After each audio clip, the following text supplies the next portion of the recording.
నమస్తే, welcome to health time. ఈరోజు health టైంలో మనం మాట్లాడుకోబోతున్న టాపిక్ వచ్చేసి సర్వైకల్ క్యాన్సర్, అంటే గర్భసంచి ముఖద్వారం క్యాన్సర్. అసలు ఇది అంటే ఏమిటి, ఎందుకు వస్తుంది, రావడానికి గల కారణాలు ఏంటి, లక్షణాలు ఏ విధంగా ఉంటాయి, అండ్ అలాగే ట్రీట్మెంట్ చికిత్సా విధానం అనేది ఏ విధంగా ఉంది వంటి విషయాలు తెలియజేయడానికి ఈరోజు మనతో పాటు ఉన్నారు డాక్టర్ వింధ్యావాసిని గారు. సో వీరు వచ్చేసి senior consultant medical oncologist. So వారిని అడిగి మరిన్ని విషయాలు మనం తెలుసుకుందాం. నమస్కారం డాక్టర్. నమస్తే.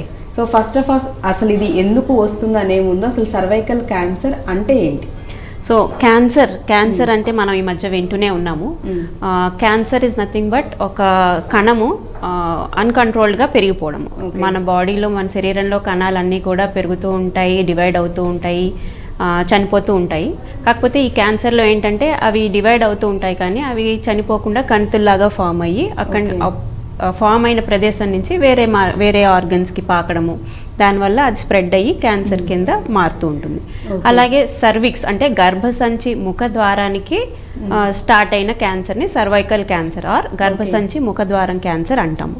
సో ఇది ఇప్పుడు మన దేశంలో జనరల్గా ఇండియాలో మనం చూసుకుంటే ఆడవాళ్ళలో బ్రెస్ట్ క్యాన్సర్, తర్వాత సర్వైకల్ క్యాన్సర్ మోస్ట్ కామన్గా ఉంటుంది.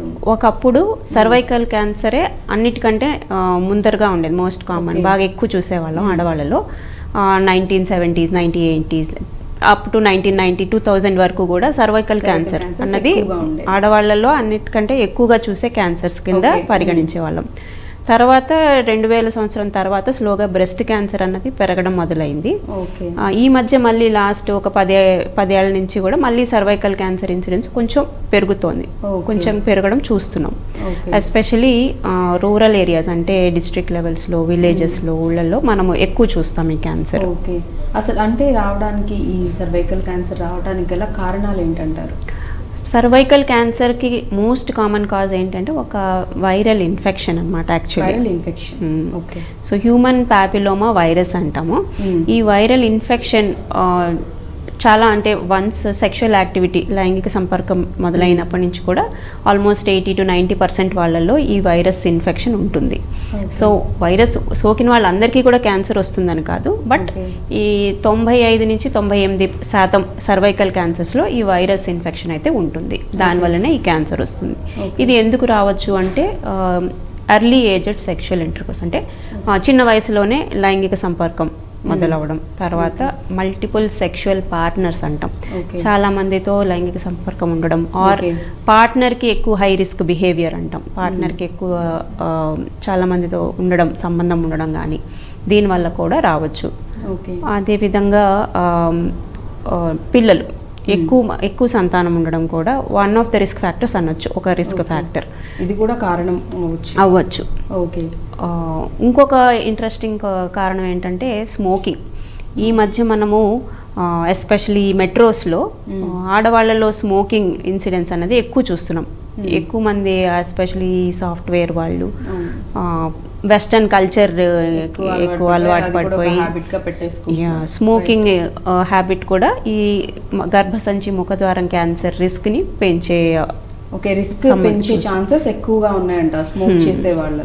అండ్ యాక్చువల్లీ మీరు చెప్పారు వైరస్ వల్ల ఇది వస్తుంది, బట్ ప్రతి ఒక్కళ్ళలో కూడా ఎవరికైతే ఆల్రెడీ లైంగిక సంబంధం స్టార్ట్ అయి ఉంటుందో సో వాళ్ళలో ప్రతి ఒక్కళ్ళలో కూడా ఈ వైరస్ అలాంటప్పుడు అంటే అంతర్లో రాకుండా ఓన్లీ కొంతమందిలోనే ఇది రావడానికి రీజన్ ఏంటంటారు? సో ఈ వైరల్ ఇన్ఫెక్షన్ సోకిన తర్వాత కూడా కొంతమందికి ఆ ఇన్ఫెక్షన్ వాళ్ళ బాడీ ఇమ్యూనిటీ వల్ల పోతుంది. ఎవరిలో అయితే అది ఉండిపోతుందో ఇన్ఫెక్షన్, అది ఉండి ఆ కణాల్లో, సర్విక్స్ దగ్గర ఉండే సెల్స్లో, ఆ కణాల పొర మీద ఉండే కణాల్లోకి వెళ్ళి ఆ డిఎన్ఏలోకి ఇది ఇమిడిపోతుంది. దానివల్ల ఈ మార్పులు చెంది, మ్యూటేషన్స్ అంటాం, ఈ మార్పులు రావడం వల్ల ఇది క్యాన్సర్ కింద స్లోగా మారుతుంది, చాలా నెమ్మదిగా మారుతుంది, చాలా ఏళ్ళు పడుతుంది ఇది క్యాన్సర్ కింద మారడానికి, రూపాంతరం చెందడానికి. సో మినిమం అంటే ఎన్ని ఇయర్స్ టైం? ఇప్పుడు బ్రెస్ట్ క్యాన్సర్ అనుకుంటే ఐ థింక్ మినిమం అది అపీరెన్స్ కనిపించేస్తుంది కాబట్టి, మనకు టచ్ చేసినా తెలుస్తుంది కాబట్టి సో మనం గుర్తించవచ్చు, తెలుసుకోవచ్చు. బట్ దీన్ని ఎలా మనం గుర్తించడం, ఏ విధంగా తెలుసుకోవచ్చు అంటారు? సో ఈ మార్పు స్టార్ట్ అయిన తర్వాత క్యాన్సర్ కింద మారడానికి చాలా సంవత్సరాలు కూడా పట్టొచ్చు, ఇయర్స్ పట్టొచ్చు.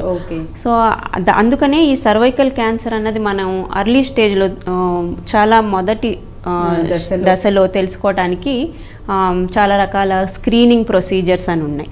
ఓకే. సో స్క్రీనింగ్ అంటే ఏంటంటే నార్మల్గా ఏ లక్షణాలు ఏ సిమ్టమ్స్ కంప్లైంట్స్ లేని వాళ్ళల్లో ఒక రకమైన ఒక స్పెసిఫిక్ టెస్ట్ చేసి ఈ క్యాన్సర్ కానీ ఇప్పుడు మనం మాట్లాడుకుంటే సర్వైకల్ క్యాన్సర్ కాబట్టి ఈ సర్వైకల్ క్యాన్సర్ ఉన్న లక్షణాలు ఏమైనా ఉన్నాయా అని తెలుసుకోవడం. ఈ స్క్రీనింగ్ ద్వారా తెలుసుకున్నప్పుడు ఏమవుతుందంటే మనకి చాలా ఎర్లీ స్టేజ్లో మొదటి స్టేజ్లోనో ఆర్ ఇంకా జీరో స్థాయిలో కూడా తెలుసుకునే అవకాశం ఉంటుంది. ఓకే. సో రావచ్చు ముందుగానే మనం అంటే ఒకవేళ ఈ పర్సన్కి కూడా వచ్చే ఛాన్సెస్ ఉన్నాయి అలా కూడా తెలుసుకోవచ్చు. సో అంటే నార్మల్గా అయితే ఇప్పుడు మీరు చెప్తున్నట్లు ఇయర్స్ టైం అయితే పడుతూ ఉంటుందని అంటున్నారు. ఈలోపు మామూలుగానే ఇప్పుడు మనకి ఏదైనా ఒక హెల్త్ ఇష్యూ రాబోతుంది అంటే బాడీ ఖచ్చితంగా సైన్స్ అనేది ఇస్తూ ఉంటుంది, సిగ్నల్స్ అనేది ఇస్తూ ఉంటుంది, ముందుగానే అలర్ట్ చేస్తూ ఉంటుంది మన బాడీ ప్రాబ్లం రాబోతుంది, లేకపోతే పర్టికులర్గా పెయిన్ అనో లేకపోతే ఇంకేమన్నా అక్కడ ర్యాషెస్లో అట్లా కనిపించడం ఉంటుంది. సో ఇంటర్నల్ ఆర్గాన్స్కి సంబంధించి కంప్లీట్గా డిఫరెంట్గా ఉంటుంది. అండ్ ఎస్పెషల్లీ దీనికి సంబంధించి సర్వైకల్ క్యాన్సర్కి సంబంధించి ఏమన్నా లక్షణాలు ఏమన్నా బయటపడే ఛాన్సెస్ ఉన్నాయా? ఒకవేళ బయటపడితే ఏ స్టేజెస్లో బయటపడితే ఎన్ని ఇయర్స్ తర్వాత బయటపడతాయి? సో జనరల్గా ఏ క్యాన్సర్ అయినా కూడా లక్షణాలు అన్నవి మొదటి స్టేజ్లో కానీ ఇంకా ఎర్లీ స్టేజ్లో ఉన్నప్పుడు జనరల్గా ఏ లక్షణాలు ఉండవు. ఓకే.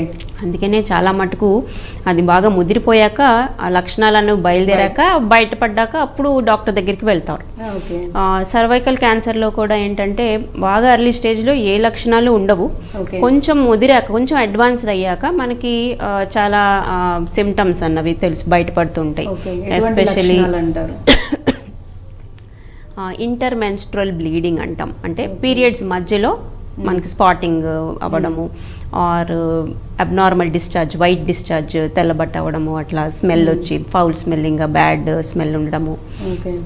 రెండోది పోస్ట్ కాయిటల్ బ్లీడింగ్ అంటాం, అంటే కలిసిన తర్వాత భార్యాభర్తలు కలిసిన తర్వాత పెయిన్ ఉండడము, కలిసేటప్పుడు పెయిన్ ఉండడము, లేదా కలిసిన తర్వాత స్పాటింగ్ అవ్వడము.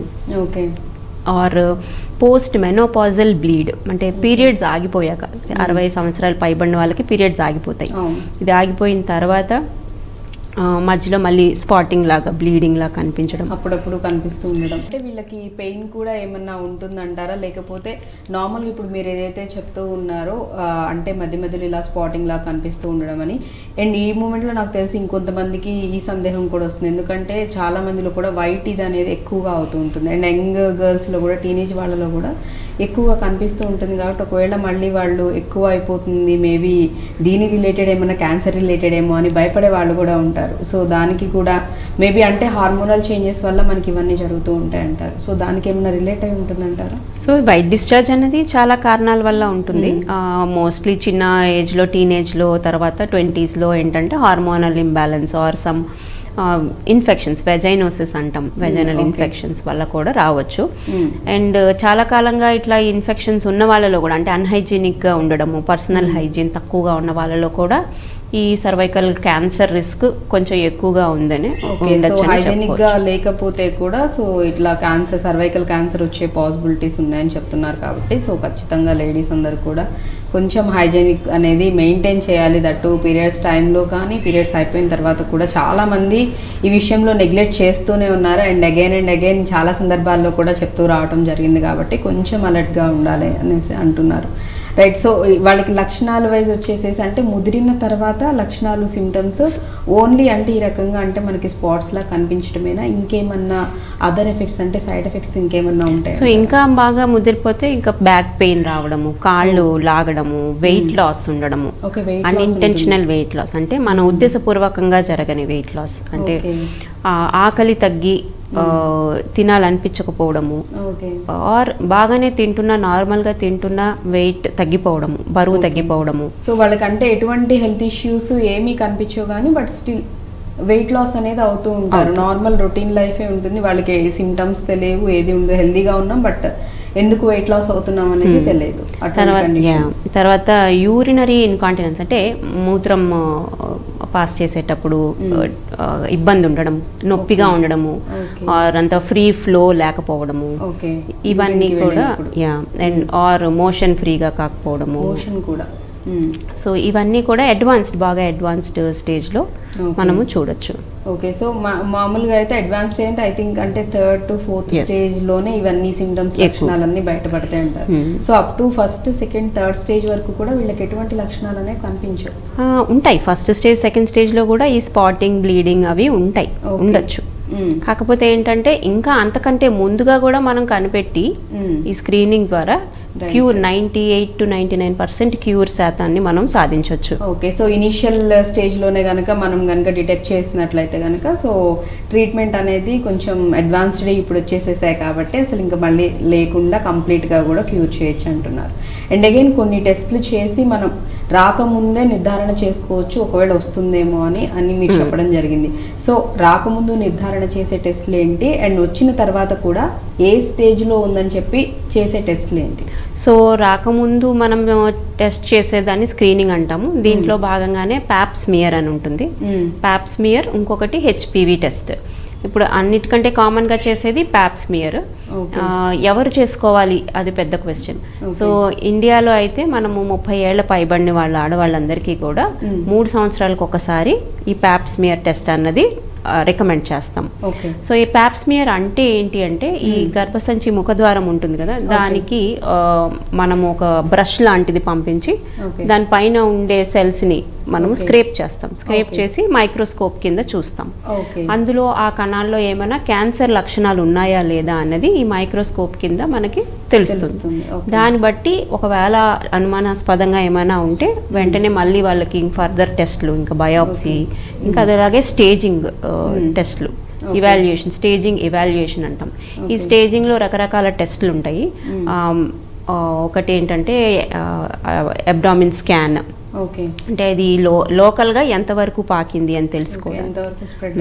అది అబ్డామిన్ స్కాన్లో రకరకాలు ఉండొచ్చు, సిటీ ఉండొచ్చు, ఎంఆర్ఐ ఉండొచ్చు. ఈ మధ్య పెట్ ఎంఆర్ అని వచ్చింది. యాక్చువల్లీ నాకు అది కూడా డౌట్ వచ్చింది. మామూలుగా పెట్ స్కాన్ అనేది నార్మల్గా మనకి ఎక్కడన్నా బాడీ మొత్తం మీద ఉందా లేదా అనేది, ఎంతవరకు ఉంది, ఎక్కడెక్కడ ఉందని తెలుసుకోవడానికి ఉంది. అగైన్ ఇది వచ్చేసేసి గర్భాశయ ముఖద్వారం దగ్గర కాబట్టి సో ఈవెన్ పెట్ స్కాన్లో కూడా ఇది మనకి డిటెక్ట్ అవుతుందంటారా? అండ్ ఇప్పుడు ఇదివరకు పెట్ సిటీ ఉండేది. ఇప్పుడు మన ఇండియాలో కూడా పెట్ ఎంఆర్ అన్న స్కాన్స్ కూడా వచ్చాయి. ఎంఆర్ఐ ఏంటంటే సాఫ్ట్ టిష్యూస్, ఎస్పెషల్లీ గర్భసంచి ముఖద్వారం అనేది సాఫ్ట్ టిష్యూ. దీంట్లో ఉండే గడ్డలు అవన్నీ కూడా ఎంఆర్ఐలో ఇంకా బాగా కనిపిస్తాయి. సో మనం పెట్ని ఎంఆర్ఐతో జతిస్తే మనకి రెజల్యూషన్ కానీ ఆ స్టేజింగ్ కానీ కరెక్ట్గా తెలుస్తుంది అన్నమాట. అంటే సెన్సిటివ్ ప్లేసెస్లో కనుక దీన్ని చేస్తారు, పెట్ ఎంఆర్ఐ అనేది చేసి నిర్ధారణ చేసుకోవడం అనేది జరుగుతుంది. అండ్ అగైన్ ఇంకొక డౌట్ కూడా ఏంటంటే డాక్టర్ గారు, కామన్గా మనకు వచ్చేసి చాలా మందిలో కూడా డౌట్ ఉంటుంది, గర్భసంచి క్యాన్సర్ అని కొంతమంది గర్భాశయ క్యాన్సర్ అంటూ ఉంటారు. అండ్ అగైన్ గర్భసంచి ఇప్పుడు మనం ముఖద్వారం క్యాన్సర్ అని చెప్తున్నాం. సో రెండిటికి ఉన్న తేడా ఏంటి, లేకపోతే రెండు ఒకటే అంటారా? లేదు, రెండు వేరు. సో గర్భసంచి అంటే యూట్రస్. ఈ గర్భసంచిలో దానికి మౌత్ ఆర్ ఓపెనింగ్ని ముఖద్వారం అంటాం. గర్భసంచి ముఖద్వారం అంటే సర్విక్స్. సో గర్భసంచి ముఖద్వారం క్యాన్సరు, గర్భసంచిలో క్యాన్సరు వేరు. గర్భసంచి క్యాన్సర్ అంటే ఇప్పుడు మామూలుగా ప్రెగ్నెంట్ అయితే బేబీ మనం ఊంబ్లో ఉంటుంది, దాని లైనింగ్ వచ్చే క్యాన్సర్ని జనరల్గా గర్భసంచి క్యాన్సర్ అంటాం, ఆర్ ఎండోమెట్రియల్ క్యాన్సర్ అంటాం. అండ్ ఈ గర్భసంచి ముఖద్వారం క్యాన్సర్ని సర్వైకల్ క్యాన్సర్ అంటాం. రెండిటికి అంటే వచ్చే ఏజ్ గ్రూప్ కూడా డిఫరెంట్, తర్వాత లక్షణాలు కొంచెం డిఫరెంట్. ఆ పేషెంట్స్కి ఉండే క్యారెక్టరిస్టిక్స్ అంటే ఎస్పెషల్లీ గర్భసంచి క్యాన్సర్ మనము ఓల్డ్ విమెన్లో 60 ఏళ్ల పైబడిన వాళ్ళల్లో, కొంచెం ఓవర్ వెయిట్ ఉన్న వాళ్ళల్లో, ఎవరికైతే డయాబెటీస్ ఉంటుందో వాళ్ళల్లో ఎక్కువ రిస్క్ ఉంటుంది అనమాట. ఈ సర్వైకల్ క్యాన్సర్ ఆర్ గర్భసంచి ముఖద్వారం క్యాన్సర్ కూడా మనం ఎల్డర్లీ పేషెంట్స్లో చూస్తాము. కాకపోతే కొంచెం 50s to 60s కూడా ఇంకా ఎక్కువ చూస్తాం అన్నమాట. రైట్. అండ్ అలాగే అంటే ఎక్కువగా ఏ ఏజ్ గ్రూప్ వాళ్ళలో మనం చెప్పుకోవడం జరిగిందంటే ఈవెన్ మీరు టీనేజ్ వాళ్ళలో కూడా వచ్చే ఛాన్సెస్ ఉన్నాయి అంటున్నారు కాబట్టి ఎక్కువ శాతం ఏ ఏజ్ గ్రూప్ వాళ్ళలో ఈ క్యాన్సర్ మనం చూస్తాం? అదే 55 years పైబడిన వాళ్ళలోనే ఎక్కువ శాతం చూస్తాం. So infection or exposure to virus ఏమో చిన్న ఏజ్లో అవుతుంది. అది it will take few decades to develop into cancer. So ఇప్పుడు ఇవాళ ఇన్ఫెక్షన్ అయితే కొన్ని సంవత్సరాల తర్వాత 10 సంవత్సరాలు అవ్వచ్చు, 20 సంవత్సరాలు అవ్వచ్చు, ఆ తర్వాత అది క్యాన్సర్ కింద మారే రిస్క్ ఉంటుంది. అందుకనే 20 ఏళ్ల వయసులో ఇన్ఫెక్షన్ వస్తే 40-50 ఏళ్ల వయసులో క్యాన్సర్ కింద మారే అవకాశం ఉంది. సో అది చాలా టైం తీసుకుంటుంది కాబట్టి సో ఇనిషియల్లో ఇన్ఫెక్షన్ ఉన్నా కానీ అది కంప్లీట్గా మొత్తం క్యాన్సర్ కింద రూపాంతరం చెంది క్యాన్సర్ కింద బయటపడడానికి మాత్రం చాలా టైం తీసుకుంటుంది. సో ఇంత టైం గ్యాప్ ఉంటుంది కాబట్టి మనకి కూడా ఆ స్క్రీనింగ్ చేసి ఈ చిన్నగా స్టార్ట్ అయిన అర్లీ స్టేజ్లో తొలి దశలో పట్టుకునే అవకాశం కూడా చాలా ఎక్కువ ఉంటుంది. సో వెస్టర్న్ కంట్రీస్లో అంటే విదేశాల్లో స్క్రీనింగ్ ప్రోగ్రామ్స్ అనేవి చాలా పకడ్బందీగా చేస్తారు. ప్రతి స్త్రీకి 30 ఏళ్ళు పైబడిన తర్వాత ఖచ్చితంగా ఈ ప్యాప్స్మియర్ టెస్ట్ అనేది 3 సంవత్సరాలకు ఒకసారి 65 ఏళ్ళ వరకు చేసుకుంటూ ఉంటారు. వాళ్ళకి ఆ స్క్రీనింగ్ ప్రోగ్రాంలోనే ఉంటుంది, మాస్ పాపులేషన్ బేస్డ్ స్క్రీనింగ్. మన ఇండియాలో ఏంటంటే బికాస్ ఆఫ్ ద పాపులేషన్, ఇంత పెద్ద పాపులేషన్కి గవర్నమెంట్లోనే ఎంత స్క్రీనింగ్ జరగాలి అంటే అది ప్రాక్టికల్లీ ఇంపాసిబుల్. సో అందుకని మన దేశంలో ఏంటంటే ఈ డిటెక్ట్ అయ్యేసరికి తెలుసుకునేసరికే చాలా ముదిరిపోయిన స్టేజ్లోనే బయటపడుతూ ఉంటుంది. ఓకే. అండ్ అలాగే ఈ సర్వైకల్ క్యాన్సర్ వల్ల రిస్క్ ఎక్కువ ఉంటుందంటారా మనకి? Life threatening. సో జనరల్గా ఏ క్యాన్సర్ అయినా కూడా అర్లీ స్టేజ్లో మనం కనుక్కుంటే దాన్ని కొంచెం చిన్న ట్రీట్మెంట్తో క్యూర్ చేసే అవకాశాలు ఎక్కువ ఉంటాయి. సర్వైకల్ క్యాన్సర్లో కూడా అలానే సపోజ్ మనం మొదటి స్టేజ్లో కానీ రెండో స్టేజ్లో కానీ మొదటి స్టేజ్లో ఎస్పెషల్లీ డయాగ్నోస్ చేస్తే మనకి క్యూర్ ఛాన్సెస్ మోర్ దెన్ 95% ఉంటాయి. ఓకే, 95%. సెకండ్ స్టేజ్లో 80% ఉండొచ్చు, థర్డ్ స్టేజ్కి 60% ఉంటుంది. ఫోర్త్ స్టేజ్లో ఏంటంటే క్యూర్ అనే అవకాశం ఉండకపోవచ్చు, కంట్రోల్ చేసి లైఫ్ స్పాన్ పొడిగించుకునే ప్రయత్నం చేస్తాం. సో ఎంత అర్లీగా కనుక్కోగలిగితే క్యూర్ ఛాన్సెస్ అంత ఎక్కువ ఉంటాయి, మనకి మొత్తం నయం చేసుకునే అవకాశాలు అంత ఎక్కువ ఉంటాయి. ఓకే. అండ్ అలాగే అంటే క్యాన్సర్స్లో పర్టికులర్గా కొన్ని టైప్స్ ఆఫ్ క్యాన్సర్స్లో అది నెక్స్ట్ వంశపారపర్యంగా అంటే ఎవరైనా మన ఫ్యామిలీలో ఎవరికైనా ఫ్యామిలీ హిస్టరీలో ఎవరికైనా ఉంటే మేబీ వచ్చే ఛాన్సెస్ అనేవి ఉంటాయని అనుకుంటున్నాం. బట్ ఇక్కడ మీరు ఇనిషియల్లోనే చెప్పడం జరిగింది వైరస్ ఇన్ఫెక్షన్ వల్ల దానివల్ల యాక్చువల్లీ క్యాన్సర్ వస్తుందని. సో అగైన్ దానివల్ల క్యాన్సర్ వచ్చినప్పటికీ కూడా నెక్స్ట్ జనరేషన్స్కి ఆ ఎఫెక్ట్ అనేది ఏమన్నా ఉంటుందంటారా? పాసిబిలిటీస్ ఉన్నాయా? జనరల్గా నేను ఇందాక చెప్పినట్టుగా సర్వైకల్ క్యాన్సర్ అన్నది ఇట్లా వంశపారంపర్యంగా స్ప్రెడ్ అయ్యే అవకాశం అయితే ఉండదు. దీనికి భిన్నంగా కొన్ని రకాల క్యాన్సర్స్ అంటే బ్రెస్ట్ క్యాన్సర్ కానీ ఓవేరియన్ క్యాన్సర్ కానీ కొన్ని రకాల కాలాన్ అంటే పేగుకి సంబంధించిన క్యాన్సర్స్ కానీ స్టమక్కి సంబంధించిన క్యాన్సర్స్ కానీ ఒక 5% to 10% ఇట్లా వంశపారంపర్యంగా వెళ్ళొచ్చు ఫ్యామిలీస్లో. బట్ సర్వైకల్ క్యాన్సర్ అంటే గర్భసంచి ముఖద్వారం క్యాన్సర్కి ఇట్లా వంశపారంపర్యంగా పాకే అవకాశాలు తక్కువ. ఓకే. సో వంశపారపర్యంగా అసలు ఛాన్సెసే లేవంటారు, ఓన్లీ ఇది వైరల్ ఇన్ఫెక్షన్ వల్ల వస్తుంది కాబట్టి సో దానివల్ల ఎక్కువ రావడానికి ఎక్కువ కాదు మోస్ట్లీ అందువల్లే వస్తుందని చెప్తే 98% వైరల్ కాజ్. ఓకే. అండ్ అలాగే అంటే ఎవరెవరిలో దాన్ని కూడా మనం చెప్పుకుంటున్నాం, టీనేజ్ వాళ్ళలో తొందరగా సెక్షువల్గా పార్టిసిపేషన్ అనేది ఉన్న వాళ్ళలో మొదలవుతుంది వస్తుంది, అండ్ మిడిల్ ఏజ్ వాళ్ళకు కూడా కొంతమందికి ఉంటుంది. అగైన్ ఇమ్యూనిటీ రెసిస్టెన్సీ పవర్ ఇప్పుడు అలా చూసుకుంటే రెసిస్టెన్సీ పవర్ తక్కువగా ఉన్న లేడీస్లో కూడా వచ్చే ఛాన్సెస్ చాలా ఎక్కువ ఉంటుంది. ఇప్పుడు మనము క్లాసిక్ మనకి ఎగ్జాంపుల్ ఏంటంటే హెచ్ఐవి ఇన్ఫెక్షన్ ఉన్న వాళ్ళల్లో ఈ cervical cancer are in general కొన్ని రకాల క్యాన్సర్స్ అందులో ఎస్పెషల్లీ సర్వైకల్ క్యాన్సర్ చాలా ఎక్కువగా చూస్తూ ఉంటాం. సో హెచ్ఐవి పేషెంట్స్లో ఏంటంటే మెయిన్గా ఇమ్యూనిటీ అన్నది వాళ్ళకి లోపిస్తుంది. ఎప్పుడైతే ఇమ్యూనిటీ డౌన్ ఉంటుందో ఈ క్యాన్సర్స్ రిస్క్ అనేది చాలా ఎక్కువ ఉంటుంది. ఓకే.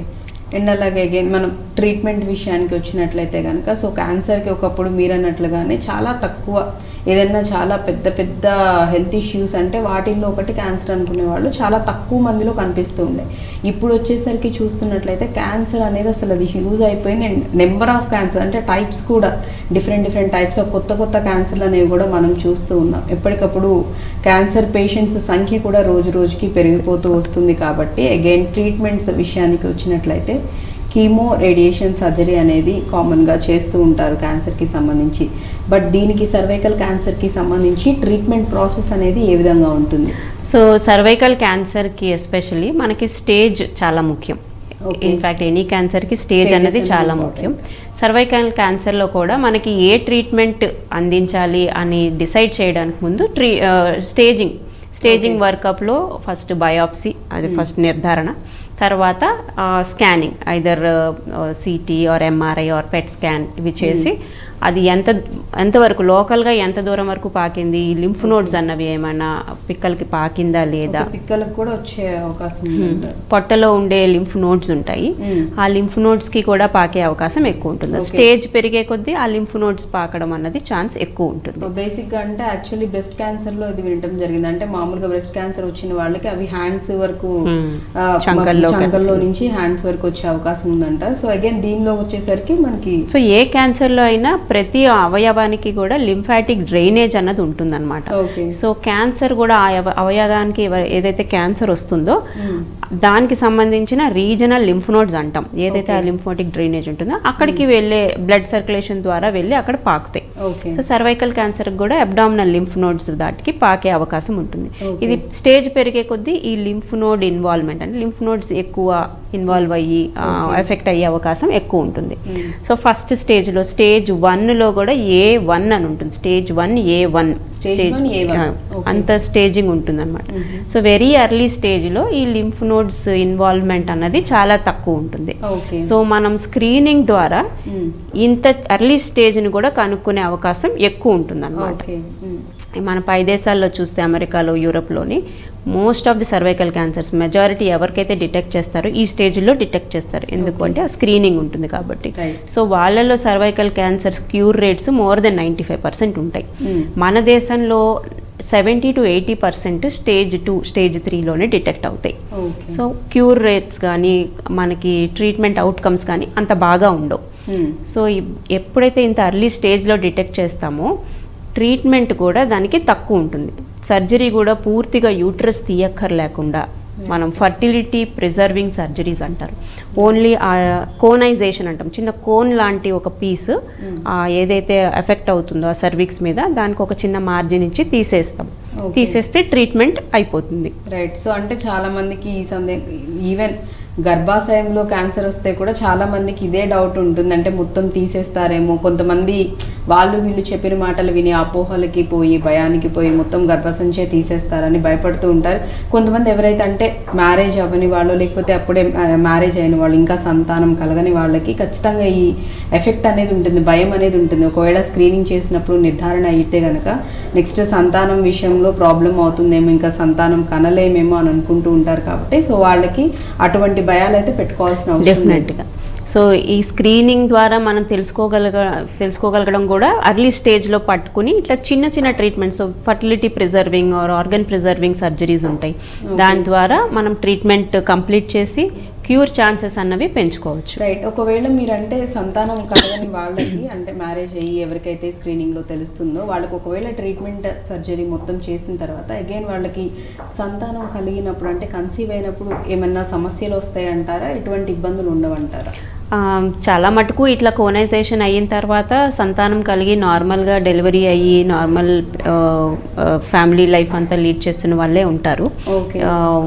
కొంత increase risk of cervical factor అంటారు, అది ఉండొచ్చు. బట్ అది గైనకాలజిస్ట్ కేర్లో బాగానే నార్మల్గా టర్మ్ దాకా ప్రెగ్నెన్సీ మనం ఫినిష్ చేసి డెలివరీ నార్మల్గా చేసుకుని పిల్లల్ని కూడా హెల్తీగా కన్న వాళ్ళు కూడా ఉన్నారు. రైట్. మళ్ళీ ఇంకొక ఈ డౌట్ కూడా రావచ్చు చాలా వరకు లేడీస్లో కూడా. చాలామంది కూడా అంటే మినిమం ఇద్దరు సంతానం కావాలని కోరుకుంటూ ఉంటారు. కాబట్టి అసలు అంటే సంతానం ఇంకా పిల్లల గురించి ప్లానింగ్ చేసుకుని వాళ్ళకి ఒకళ్ళతో, బట్ ఇంకా ఇద్దరు కావాలనుకున్న వాళ్ళకి ఇద్దరు సంతానంకైనా ఇబ్బంది ఉండదు, ఎటువంటి ఇబ్బంది అయితే ఉండదు. సో కన్సీవ్ అవ్వడానికి ప్రెగ్నెన్సీస్ కూడా ఒకవేళ ట్రీట్మెంట్ అయిపోయిన తర్వాత కూడా చక్కగా హ్యాపీగా సంతాన విషయంలో ఇబ్బంది ఉండదని చెప్తూ ఉన్నారు. సో వాళ్ళు ఏమన్నా మళ్ళీ జాగ్రత్తలు ఏమన్నా పాటించాల్సి ఉంటుందా, లేకపోతే ఇంత గ్యాప్ తర్వాత మళ్ళీ పిల్లల కోసం ప్లానింగ్ చేసుకోవాలి వంటి ఏమన్నా ఉంటాయంటారు? జనరల్గా అట్లాంటి స్పెసిఫిక్ గైడ్ లైన్స్ లాగా అయితే ఏమీ లేవు. బట్ యూజువల్గా మేము అడ్వైస్ చేసేది కొంతకాలం ఒక సంవత్సరం కానీ 2 ఏళ్ళు కానీ గ్యాప్ ఇచ్చి మళ్ళీ ప్రెగ్నెన్సీకి ట్రై చేయొచ్చు. ఎందుకంటే ట్రీట్మెంట్ అయిపోయిన తర్వాత 1 or 2 years అనేది గ్యాప్ ఇచ్చి ప్లానింగ్ చేసుకోమని చెప్తారు. రైట్. అండ్ ఒకవేళ అంటే కొంచెం ఎక్కువ ఏజ్ ఉన్న వాళ్ళలో అయితే ఐ థింక్ 30+ లేకపోతే 35 అట్లా ఉన్న వాళ్ళలో వస్తే కనుక వాళ్ళు ఏ విధంగా కేర్ తీసుకోవాలంటారు? ఎలా ఫాలో అవ్వాలి ప్రెగ్నెన్సీ కోసం. సో అగైన్ మళ్ళీ స్టేజ్ బట్టి ఉంటుంది. ఒకవేళ వెరీ ఎర్లీ స్టేజ్ ఇన్సిటు అని ఉంటాం, స్టేజ్ 0 అని కూడా ఉంటుంది ఇందులో. సో స్టేజ్ 0లోనే కనుక్కుని చిన్న ట్రీట్మెంట్తో దానికి మనము క్యూర్ కనుక చేయగలిగితే మేబీ ఇమీడియట్గా ఫాలో అప్లో ఒక 6 months తర్వాత ఒకసారి మళ్ళీ ప్యాప్స్మియర్ చేసుకుని అంత నార్మల్ ఉంది అంటే వాళ్ళు సంతానానికి కూడా ప్రయత్నం చేయొచ్చు.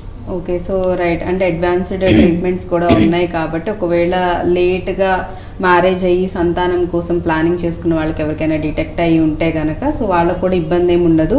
వాళ్ళు ఏ స్టేజ్లో ఉందో చూసి ఇనీషియల్ స్టేజ్లో కనుక ఉన్నట్లయితే ట్రీట్మెంట్ కూడా చాలా త్వరగా అయిపోతుంది అండ్ వెంటనే మళ్ళీ సంతానంకి కూడా అంటే ప్లానింగ్ కూడా పిల్లల కోసం చేసుకోవచ్చు అని చెప్తున్నారు కాబట్టి అటువంటి భయాలు కూడా పెట్టుకోవాల్సిన అవసరం లేదని అంటారు. So even chemo radiation surgery అనేది కంపల్సరీ అంటారా లేకపోతే డిపెండ్స్ అంటారా అగైన్? సో మళ్ళీ ఇందాక చెప్పినట్టుగానే అర్లీ స్టేజ్లో స్టేజ్ 1A స్టేజ్ 1B వరకు కొంతవరకు మనకి surgery is the main treatment. Surgery చాలా ముఖ్యం.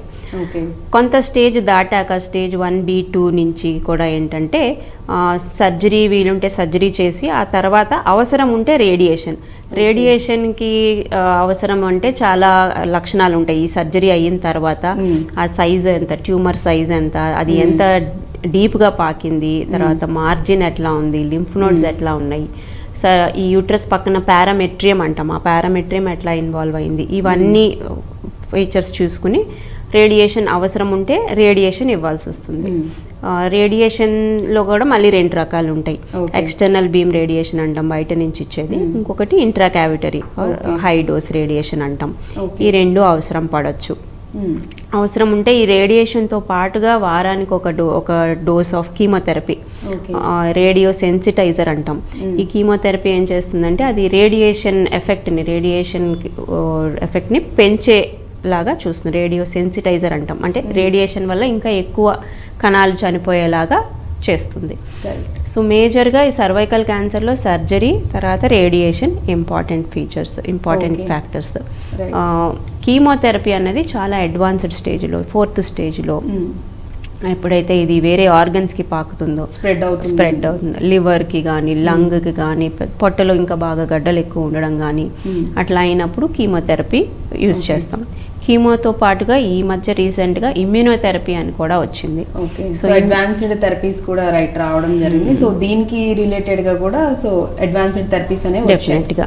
సో ఇమ్యూనోథెరపీ ఏం చేస్తుందంటే మన బాడీలో ఇమ్యూన్ సెల్స్ని ఆ ట్యూమర్ మీదకి స్టిమ్యులేట్ చేస్తుంది, యాక్టివేట్ చేస్తుంది. సో ఆ పేషెంట్ యొక్క ఇమ్యూన్ సెల్సే, వైట్ బ్లడ్ సెల్సే వెళ్ళి ఆ ట్యూమర్తో ఫైట్ చేసి దాన్ని చంపేయడం జరుగుతుంది. సో ఇమ్యూనోథెరపీ కూడా ఈ సర్వైకల్ క్యాన్సర్లో చాలా మంచి రిజల్ట్స్ చూపిస్తున్నాయి అండ్ రెస్పాన్సెస్ కూడా పేషెంట్స్లో కూడా చాలా మంచి రెస్పాన్సెస్ ఉంటాయి. అండ్ ఇమ్యూనోథెరపీ బ్యూటీ ఏంటంటే దానికి సైడ్ ఎఫెక్ట్స్ అన్నవి చాలా తక్కువ ఉంటాయి. ఓకే, మనం కీమోథెరపీతో చూస్తూ ఉంటాం హెయిర్ లాస్ అని, రేడియేషన్ ఇవన్నీ చేస్తున్నప్పుడు చాలా వీక్ అయిపోతుంటారు, హెయిర్ లాస్ కౌంట్స్ పడిపోతుంది. సో ఇమ్యూనోథెరపీలో అసలు అటువంటి సైడ్ ఎఫెక్ట్స్ అన్నవి దాదాపుగా ఉండవు, 95% ఏమి ఉండవు.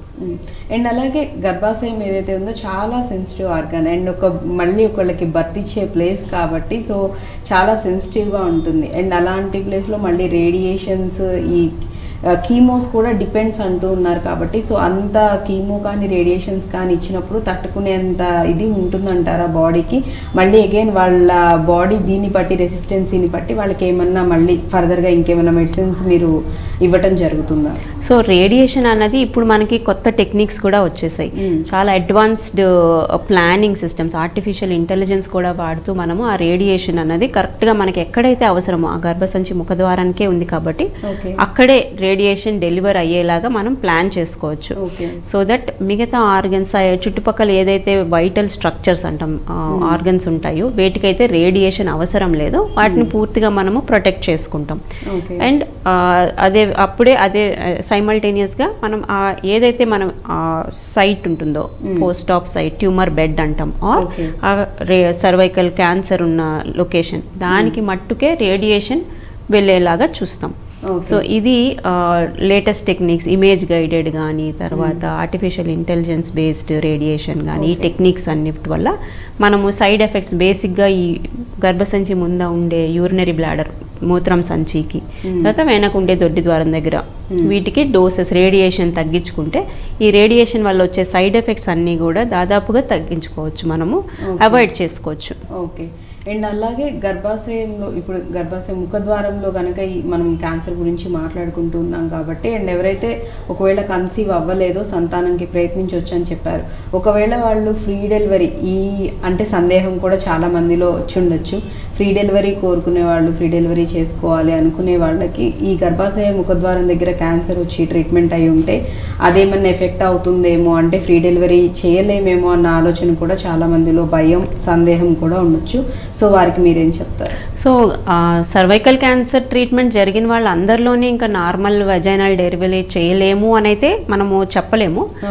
ఒక్కొక్క పేషెంట్ కండిషన్ బట్టి, ఇండివిజువల్ వాళ్ళ వెజైనల్ కండిషన్ బట్టి, సర్వైకల్ కండిషన్ బట్టి ఫ్రీ డెలివరీ అవ్వచ్చు అని ఏమైనా గైనకాలజిస్ట్ నిర్ధారణ చేస్తే మనం ప్రయత్నం చేయొచ్చు. ఖచ్చితంగా ససేమిరా చెయ్యకూడదు అని అయితే ఏమీ లేదు. ఓకే. ఇంకా హోప్స్ డిపెండ్స్, చెప్పలేము, అంటే వాళ్ళ కండిషన్ని బట్టి ఉంటుంది. సో ఫ్రీ డెలివరీ అయ్యే ఛాన్సెస్ ఉంటాయి, లేదు అంటే అప్పుడు బేబీ సిచ్యువేషన్ బట్టి, మేబీ హెల్త్ని బట్టి కూడా డిపెండ్ అయ్యి ఉంటుంది. కాకపోతే సర్వైకల్ క్యాన్సర్ మనం చూసేది కూడా కొంచెం ఎర్లీ ఏజ్లో, 50 years ఆ ఏజ్లో, జనరల్గా 45 years అట్లీస్ట్ ఆ ఏజ్కి వాళ్ళ ఫ్యామిలీ కూడా కంప్లీట్ అయిపోతుంది. అండ్ రిస్క్ ఫ్యాక్టర్స్లో కూడా నేను చెప్పాను, ఎక్కువ నెంబర్ ఆఫ్ డెలివరీస్ వల్ల కూడా మనకి రిస్క్ ఎక్కువ అవుతుంది. సో ఎల్డర్లీ పేషెంట్స్లోనే మోర్ దెన్ 40 yearsలోనే చాలా కామన్గా చూస్తూ ఉంటాం. రైట్. అండ్ ఇంకొంతమందిలో ఎటువంటి సందేహం కూడా రావచ్చు, అబార్షన్స్ ఎక్కువగా అయ్యే వాళ్ళకి కూడా ఏమన్నా వచ్చే అవకాశాలు ఏమన్నా ఉంటాయా, ఎక్కువ సార్లు అబార్షన్స్ అయిన వాళ్ళు, లేకపోతే అబార్షన్స్ అవడానికి మెడిసిన్స్ ఎక్కువ యూజ్ చేసే వాళ్ళకి కూడా ఏమన్నా పాసిబిలిటీస్ ఉన్నాయా అనే సందేహం కూడా చాలా మంది లేడీస్లో ఉండొచ్చు. ఏం చెప్తారు మీరు? దానికైతే దానికి ప్రూఫ్ కానీ బేసిస్ కానీ ఏమీ లేదు. మల్టిపుల్ అబార్షన్స్ అయిన వాళ్ళలో సర్వైకల్ క్యాన్సర్ రిస్క్ ఉన్నదైతే దాఖలాలో అయితే ఏమీ లేదు. ఓకే. సో అవన్నీ అపోహలు మాత్రమే, ఒకవేళ అటువంటి సందేహాలు, డౌట్లు ఉన్నా కానీ వచ్చే అవకాశం అయితే లేదని చాలా క్లియర్గా చెప్తున్నారు, కాబట్టి భయపడాల్సిన అవసరం లేదు. అండ్ అలా ఇంకొంతమందిలో కూడా, అంటే ఈ సర్వైకల్ క్యాన్సర్ వల్ల ట్రీట్మెంట్స్ ఇవన్నీ చేయించుకోవటం వల్ల వెజైనా లూజ్ అయిపోతుంది అనే ఆలోచన కూడా చాలా మందిలో ఉండుండొచ్చు. సో వారికి మీరేం చెప్తారు? సో ఆ వెజైనా లూజ్ అవ్వటం కూడా అదంతా కూడా అపోహే. కాకపోతే కొంచెం వెజైనల్ డ్రైనెస్ అయితే ఉండొచ్చు. అంటే రేడియేషన్, ఒకవేళ రేడియేషన్ అవసరం ఉంటే కొంచెం వెజైనల్ డ్రైనెస్ రావచ్చు. బట్ దానికి మనకి లూబ్రికెంట్స్ ఆర్ ఇతర పరిక్రమాలు కూడా ఉన్నాయి. ఓకే. సో వాటికి రిలేటెడ్గా ట్రీట్మెంట్ మెడిసిన్స్ అనేవి కూడా ఉంటాయి కాబట్టి సో వాటికి భయపడాల్సిన అవసరం లేదంటారు. అండ్ అగైన్ ప్రతి ఒక్కళ్ళకి కూడా కంపల్సరీగా, అంటే మస్ట్ అండ్ షుడ్గా సర్జరీ రిక్వైర్, లేదంటే సర్జరీతో పాటు కీమో రేడియేషన్ కూడా వాళ్ళకి రిక్వైర్. మీరు కీమో వచ్చేసేసి ఏదైతే బాగా అడ్వాన్స్డ్ ఉన్నారో వాళ్ళకి కీమో ఇవ్వాల్సి ఉంటుంది, ఏదైతే రేడియేషన్ సర్జరీతో పాటు అని చెప్పారు. సో మిగిలిన కేసెస్లో, అంటే ఫస్ట్, సెకండ్, థర్డ్ స్టేజెస్లో ఉన్న వాళ్ళలో అయితే అగైన్ అది డిపెండ్ అవుతుందంటారా, లేకపోతే సర్జరీ ఒక్కటి చేసి వాళ్ళకి మొత్తం రిమూవ్ చేసి ట్రీట్మెంట్ చేసి పంపించేస్తారు? చాలా అర్లీ స్టేజ్లో, అంటే స్టేజ్ 1A వాటిల్లో ఏంటంటే ఓన్లీ సర్జరీ ఒక్కటే చేసేసి ఇంకా మనము ఫాలోఅప్లో, అంటే 3 నెలలకు ఒకసారి పిలుస్తాం, చెకప్స్ చేసుకుంటూ ఉంటాం. కొంచెము స్టేజ్ 1B వాటిల్లో ఏంటంటే సర్జరీ బాగా జరిగిపోయింది, లింఫ్ నోడ్స్ ఏమీ లేవు ఆర్ హై రిస్క్ ఫీచర్స్ లేవు అనుకుంటే మనం రేడియేషన్ అవాయిడ్ చేయొచ్చు. సెకండ్ స్టేజ్లో నుంచి ఏంటంటే సర్జరీ తర్వాత రేడియేషన్ ఆర్ ఓన్లీ రేడియేషన్ కూడా మనము ఇవ్వచ్చు. ఓకే. సో అగైన్ స్టేజెస్ని బట్టి, వాళ్ళ హెల్త్ కండిషన్ని బట్టి డిపెండ్ అయి ఉంటుంది ట్రీట్మెంట్ అని. ఎందుకంటే చాలామంది doctor cancer related any type of cancer అయినా కానీ చాలామందికి ఉన్న అపోహ, భయం ఏంటంటే ప్రాసెస్ అయితే కీమో రేడియేషన్ సర్జరీ అని చెప్పారు కదా, కొంతమందికి ఇలాంటి ప్రాబ్లమే వచ్చినప్పుడు వాళ్ళకి ఓన్లీ రేడియేషనే చేశారు, లేకపోతే ఓన్లీ కీమోనే చేశారు, లేకపోతే కీమో రేడియేషన్ సర్జరీ కూడా చేశారు, మాకు వచ్చేసి ఒకటే చేశారు, ట్రీట్మెంట్ చేయలేదు, హాఫే చేశారన్న అపోహలో భయపడే వాళ్ళు, అట్లా ఆలోచించే వాళ్ళు కూడా లేకపోలేదు. సో అందుకనే అగైన్ నేను ఇంత క్లియర్గా అడగాల్సి వస్తుంది అనమాట. అందరిలోనూ అట్లా ఉండదు కాబట్టి సో అది తెలుసుకోవాలని. సో స్టేజ్ బట్టి మనకి ట్రీట్మెంట్ ఏమేమి ఇంక్లూడ్ చేయాలనేది నిర్ధారణ చేస్తాం. రైట్. సో ఈ విధంగా అడ్వాన్స్డ్ వచ్చేసి మీరు ఇమ్యూనోథెరపీ గురించి చెప్పడం జరిగింది. ఇమ్యూనోథెరపీ ద్వారా హ్యాపీగా అంటే వాళ్ళకి ఇంకా రెసిస్టెన్సీ అనేది పెంచేలా ఉండేలాగా అని. అండ్ అలాగే ఈ ట్రీట్మెంట్ నడుస్తూ ఉన్నప్పుడు వీళ్ళకి ఫుడ్ వైజ్ అంటే ఫుడ్కి సంబంధించి కూడా ఎటువంటి కేర్ తీసుకోవాలి, ఎటువంటి ఆహారం అనేది ఇవ్వటం జరుగుతుంది ఆ టైంలో? జనరల్గా ఈ క్యాన్సర్ ట్రీట్మెంట్ అప్పుడు సర్జరీ అవ్వనివ్వండి, రేడియేషన్ అవ్వనివ్వండి, కీమోథెరపీ అవ్వండి, స్పెసిఫిక్ ఫుడ్ రెస్ట్రిక్షన్స్ కానీ ఇదే ఇవ్వాలి అని అయితే ఏమీ లేదు. In general high protein diet recommend చేస్తాం, ప్రోటీన్ రిచ్ ఫుడ్. సో ఇందులో భాగంగా నాన్ వెజ్ తినే వాళ్ళలో ఎగ్ వైట్స్, చికెన్, ఫిష్ ఇవే ఇంక్లూడ్ చేయడము, పప్పు, కూరలు, పన్నీర్, సోయా బేస్డ్, బీన్స్ ఇవన్నీ ఇంక్లూడ్ చేయడము, fresh fruits and boiled vegetables include చేయడము. తర్వాత ఈ హైలీ ప్రాసెస్డ్ ఫుడ్స్, తర్వాత ఫాస్ట్ ఫుడ్స్, ఈ fried items, deep fried items ఇవన్నీ కూడా అవాయిడ్ చేయడం. అన్నిటికంటే ముఖ్యమైనది ఫిజికల్ యాక్టివిటీ బాగా ఉండాలి. They should be active physical, అంటే బాగా అట్లీస్ట్ రోజుకి ఒక 45 minutes to 1 hour brisk walking చేయగలిగితే. And stress free life. Too much అంటే ఒకటి క్యాన్సర్ అన్న డయాగ్నోసిస్ రాగానే చాలామంది నీరసపడిపోతారు, నిరుత్సాహకి గురవుతారు.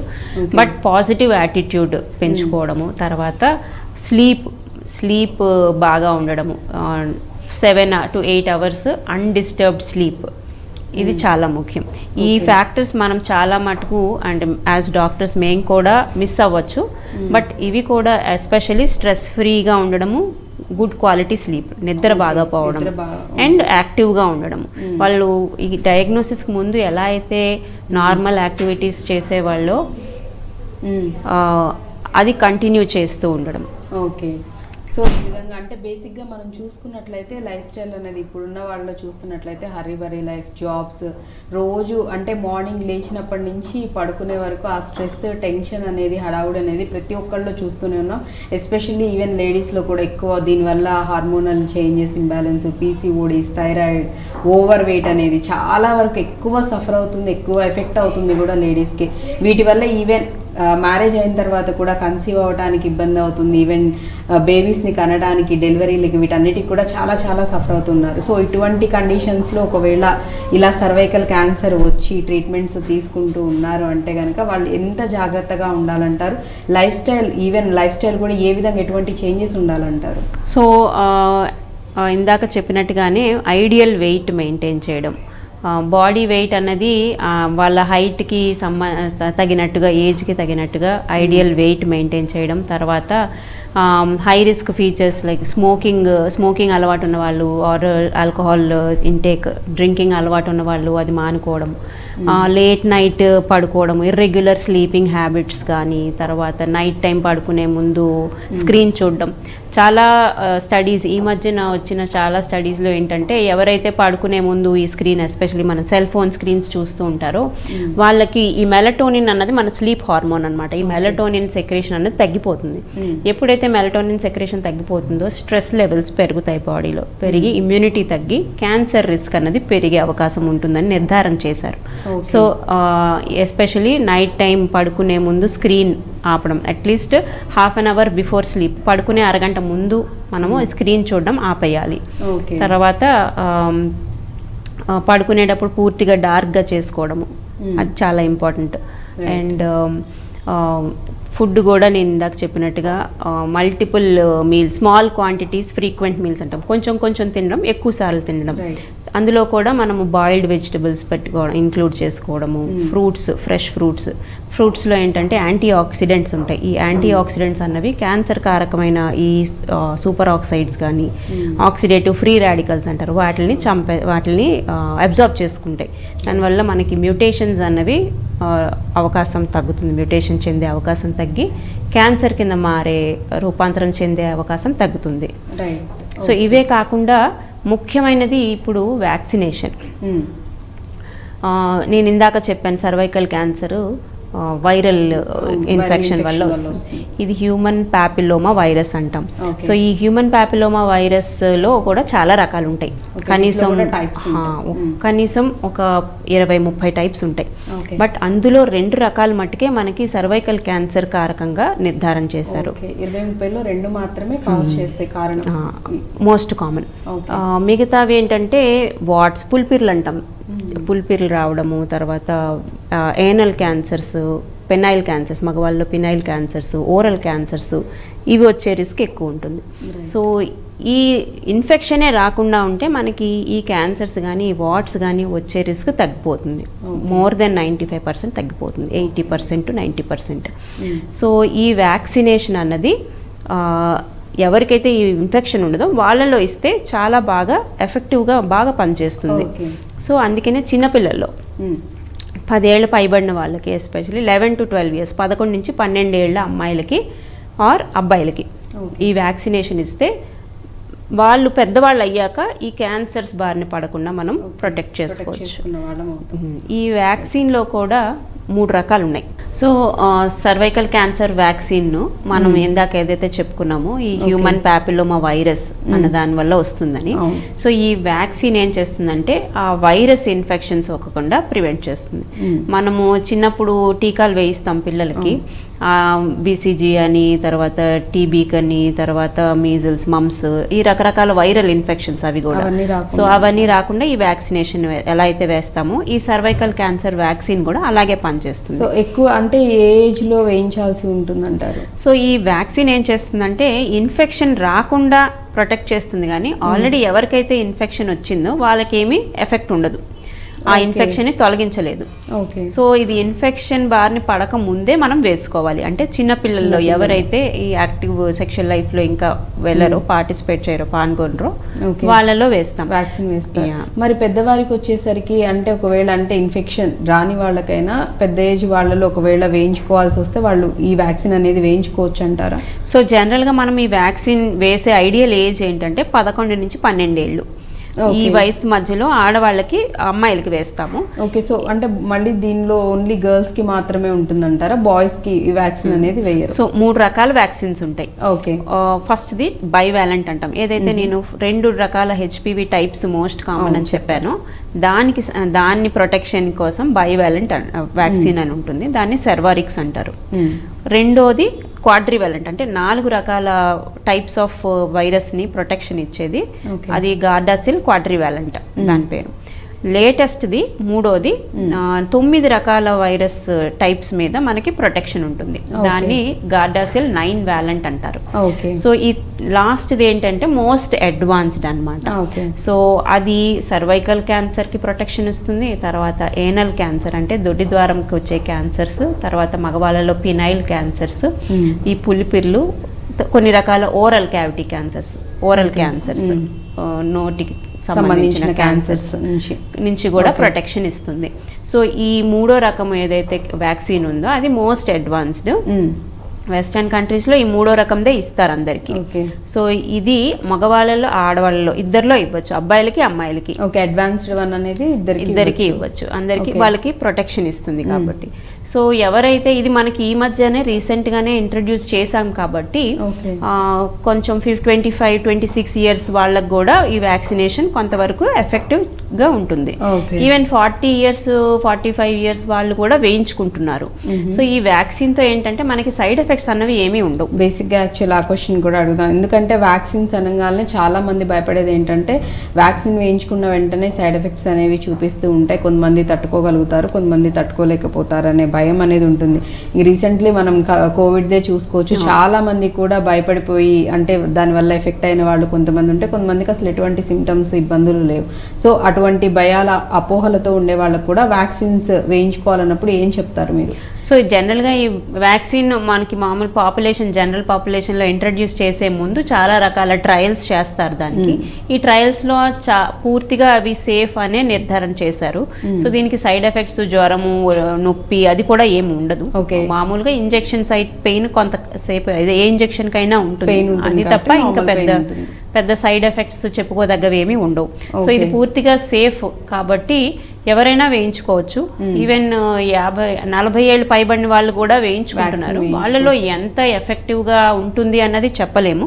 కాకపోతే ఇది 9 రకాల స్ట్రెయిన్స్కి మనకి ప్రొటెక్షన్ ఇస్తుంది కాబట్టి ఆ పర్సన్లో 1 or 2 స్ట్రెయిన్స్ ఇన్ఫెక్షన్ ఉన్నా మిగతా స్ట్రెయిన్స్కి ప్రొటెక్షన్ అయితే వస్తుంది. సో ఎందుకంటే వెంటనే చాలా మందికి ఈ డౌట్ కూడా వస్తుంది కాబట్టి మీరు అన్నదే, అంటే ఆల్రెడీ ఒకవేళ మాకు ఇన్ఫెక్షన్ వచ్చి ఉండి అంటే ఒక 30 to 40 years బిట్వీన్గా ఉన్న వాళ్ళు, లేకపోతే ఒక 25 to 40 40 బిట్వీన్ అనుకుంటే కనుక వాళ్ళలో ఒకవేళ ఈ వైరస్ ఇన్ఫెక్షన్స్ మనం ఏదైతే అది ఇన్ఫెక్షన్ వచ్చిన్న వాళ్ళకి ఇది మీరు ఏదైతే చెప్పారో అడ్వాన్స్డ్ వ్యాక్సిన్ వేయించుకోవడం వల్ల ఎఫెక్ట్ అంటే వాళ్ళకి ఏమైనా హెల్ప్ అవుతుందా, యూజ్ అవుతుందా అనేది ఆలోచన కూడా ఉంటుంది కాబట్టి ఏం చెప్తారు? సో ఈ వైరల్ ఇన్ఫెక్షన్ ఉందా లేదా అని తెలుసుకోవడానికి హెచ్పివి టెస్ట్ అని ఉంది. అది కూడా వజైనా సర్విక్స్ నుంచి తీసి హెచ్పివి టెస్ట్ చేస్తారు. అది నెగిటివ్ ఉన్న వాళ్ళకి వ్యాక్సిన్ వేయించుకుంటే చాలా బెనిఫిటే ఉంటుంది. పాజిటివ్ ఉన్న వాళ్ళకి కూడా ఏదైతే స్ట్రెయిన్ వాళ్ళకు ఉంటుందో దానికి ఏమీ ప్రొటెక్షన్ ఉండదు, కానీ మిగతా స్ట్రెయిన్స్ ఇన్ఫెక్షన్ అవ్వకుండా ప్రొటెక్షన్ ఉండొచ్చు.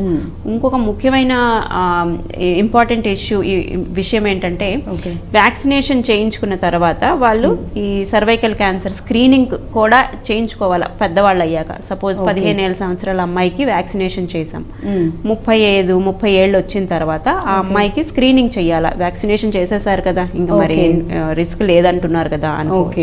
కాకపోతే వ్యాక్సిన్ ఇచ్చిన వాళ్ళకు కూడా 80 to 90% సేఫ్, అది ఎఫికసీ ఉంటుంది. దాని ఎఫెక్ట్ 80 to 90% ఛాన్సెస్ అయితే ఉన్నాయి మళ్ళీ. సో ఎవరైతే వ్యాక్సినేషన్ చేసుకుంటారో వాళ్ళు కూడా ఈ స్క్రీనింగ్ అన్నది ఖచ్చితంగా పాటించాలి. ఏదైతే మనం రికమెండ్ చేస్తామో 30 ఏళ్ల పైబడిన వాళ్ళకి 3 సంవత్సరాలకు ఒకసారి, 65 ఏళ్ల వరకు వయసు వరకు కూడా ఈ స్క్రీనింగ్ వాళ్ళు కొనసాగిస్తూ ఉండాలి.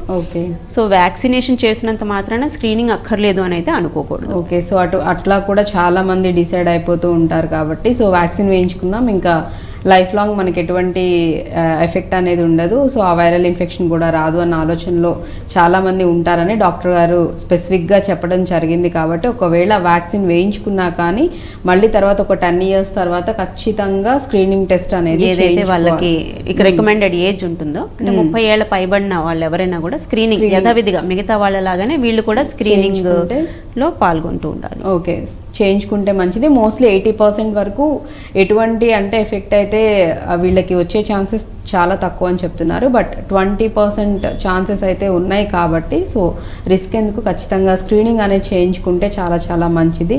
అండ్ అలాగే డాక్టర్ గారు చాలామంది కూడా ఏదైనా ప్రాబ్లం హెల్త్ ఇష్యూ వచ్చిందంటే ట్రీట్మెంట్ అంతా చేయించుకుంటారు, ఆఫ్టర్ దట్ ఫాలో అప్ అంటే డాక్టర్ దగ్గరికి వెళ్ళటం, రెగ్యులర్గా చెకప్ చేయించుకోవటం, కలవటం, చూపించుకోవడం అనేది చాలామంది తగ్గించేస్తారు. వన్స్ ట్రీట్మెంట్ అయిపోయిందంటే ఓకే ఎవ్రీథింగ్ ఫైన్, అంతా నార్మల్ అయిపోయిందన్న దీనిలో ఉంటారు. కాబట్టి ఎస్పెషల్లీ ఇటువంటి క్యాన్సర్తో బాధపడే వాళ్ళు, సర్వైకల్ క్యాన్సర్ కానివ్వండి లేకపోతే నార్మల్ క్యాన్సర్స్ అయినా కానీ ఫర్దర్గా ఎట్లా ఫాలోఅప్లో ఉండాలి డాక్టర్తో అంటారు?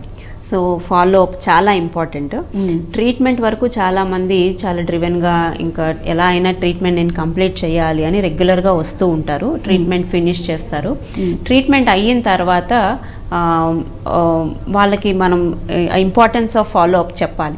ఎందుకంటే మోస్ట్ ఆఫ్ ద క్యాన్సర్స్ మళ్ళీ తిరిగి వచ్చే రిస్క్ కొంత ఉంటుంది. ఆ రిస్క్ కూడా మొదటి 3 సంవత్సరాలు 5 సంవత్సరాల్లో చాలా ఎక్కువ ఉంటుంది అనమాట. సో ఇనీషియల్గా ఈ ఫాలో అప్ అనేది చాలా ఇంపార్టెంట్. ముఖ్యంగా మొదటి 2 సంవత్సరాల్లో 3 నెలలకు ఒకసారి ఫాలో అప్ చెకప్కి ఖచ్చితంగా రావాలి.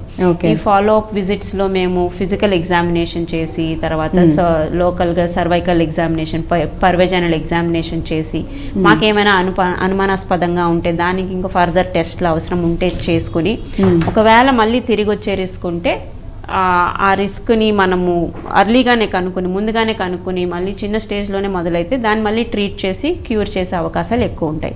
సో మొదటి 2 సంవత్సరాల్లో 3 నెలలకు ఒకసారి ఖచ్చితంగా ఫాలోఅప్కి రావాలి. 2 సంవత్సరాలు అయిపోయిన తర్వాత 6 నెలలకు ఒకసారి, ఒక 3 years. సో ఈ విధంగా ఒక 5 years వరకు రెగ్యులర్గా డాక్టర్తో అంటే టచ్లో ఉండి రెగ్యులర్గా వెళ్ళి చెకప్స్ అనేవి చేయించుకుంటూ ఉండాలని చెప్తూ ఉన్నారు. సో మ్యాక్సిమం అండ్ ఇంకొకటి ఫైనల్గా క్వశ్చన్ వచ్చేసి ఏంటంటే నార్మల్గా ఇప్పుడు అడ్వాన్స్డ్ ట్రీట్మెంట్స్ అనేవి క్యాన్సర్లో వచ్చాయి, అడ్వాన్స్డ్ ట్రీట్మెంట్స్ యూస్ చేస్తున్నారని కూడా చెప్తూ ఉన్నారు. కాబట్టి ట్రీట్మెంట్ మొత్తం ప్రాసెస్కి ఇనిషియల్ స్టార్ట్ చేసినప్పటి నుంచి కంప్లీట్గా ట్రీట్మెంట్ కంప్లీట్ అవ్వడానికి ఎంత టైం పడుతుందంటారు? సో డయాగ్నోసిస్ నిర్ధారణ అయినప్పటి నుంచి సపోజ్ ఓన్లీ సర్జరీ అయితే మేబీ సర్జరీ 1 day ప్రొసీజర్, కాకపోతే మనకి surgery recovery time maybe 2 to 3 weeks ఉంటుంది. ఒకవేళ రేడియేషన్ కూడా అవసరమైతే ఇంకొక 2 to 3 weeks ఆఫ్ రేడియేషన్ ఉంటుంది.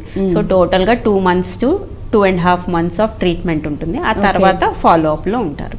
ఓకే, సో ఎక్కువగా అంటే చాలా మంది కూడా ఇలా కూడా అపోహ పడుతూ ఉంటారు కాబట్టి 1 or 2 years వరకు ట్రీట్మెంట్ అనేది కంటిన్యూస్గా అవుతూనే ఉంటుంది. చాలామంది అంటే కీమోస్ ఒక 2 months అని చెప్తూ ఉంటారు, మళ్ళీ సర్జరీ అయ్యాక కూడా మళ్ళీ కీమో అంటారు, మళ్ళీ రేడియేషన్ అంటారు. సో లాంగ్ అండ్ లెందీ ప్రాసెస్లా ఉంటుందని చెప్పేసి చాలామంది ఫీల్ అవుతూ ఉంటున్నారు. కాబట్టి వాళ్ళ అపోహల కోసమే నేను ఈ క్వశ్చన్ అడగడం జరిగింది. సో మొత్తంగా చూసుకున్నట్లయితే డాక్టర్ గారు ఏం చెప్తున్నారు అంటే, ఇప్పుడు అడ్వాన్స్డ్గా మెడిసిన్ కానీ ట్రీట్మెంట్స్ కానీ వచ్చాయి కాబట్టి క్యాన్సర్కి సంబంధించి భయపడాల్సిన అవసరం లేదు. అండ్ ఇంకొకటి కూడా 30 years పైన పడిన వాళ్ళు ఖచ్చితంగా స్క్రీనింగ్ టెస్ట్ అనేది ఖచ్చితంగా చేయించుకోవాలి ప్రతి ఒక్కళ్ళు కూడా, ఆడవాళ్ళు. అండ్ హైజెనిక్గా ఉండాలని కూడా చెప్తూ ఉన్నారు కాబట్టి సో ఇవన్నీ కూడా ఖచ్చితంగా ఫాలో అవ్వండి ప్రతి ఒక్కళ్ళు. సో ఇటువంటి ఫర్దర్గా ఇష్యూస్ రాకుండా ఉంటాయనేసి డాక్టర్ గారు చెప్తున్నారు. Before that thank you so much doctor గారు, థ్యాంక్ యూ, చాలా చక్కగా ఎక్స్ప్లెయిన్ చేశారు, ధన్యవాదాలు. సో చూసారు కదా, ఇది ఇవాల్టి హెల్త్ టాపిక్. మరో టాపిక్తో మళ్ళీ మీ ముందు ఉంటాను. Keep watching iDream News.